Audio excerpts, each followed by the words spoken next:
Entre 240 et 300 MW, c'est la capacité attendue d'une toute nouvelle centrale prévue sur le fleuve Sanaga. Baptisée projet Minkoma, les premières pierres de cette centrale ont été posées ce jour à Yaoundé lors de la signature du protocole d'accord pour la réalisation, l'aménagement hydroélectrique et l'exploitation de cette nouvelle centrale.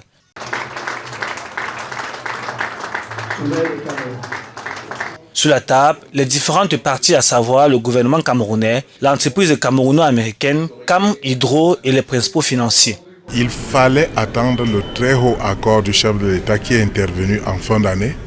Très haut accord qui nous donne toute la légitimité et en vertu du protocole d'accord donc qui vient d'être signé, nous pouvons donc véritablement engager les démarches au plan formel.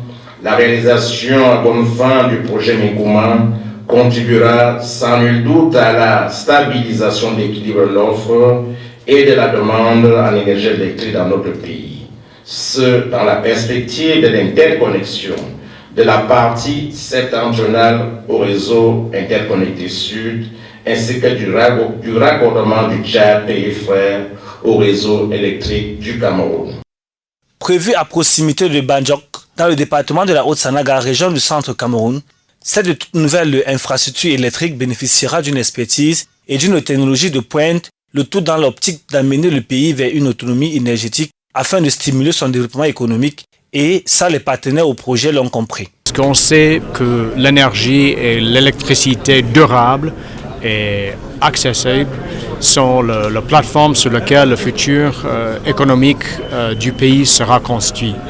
Et donc, les directeurs de Cam Hydro USA, basés dans l'État de Colorado, sont des Américains, mais d'origine camerounaise.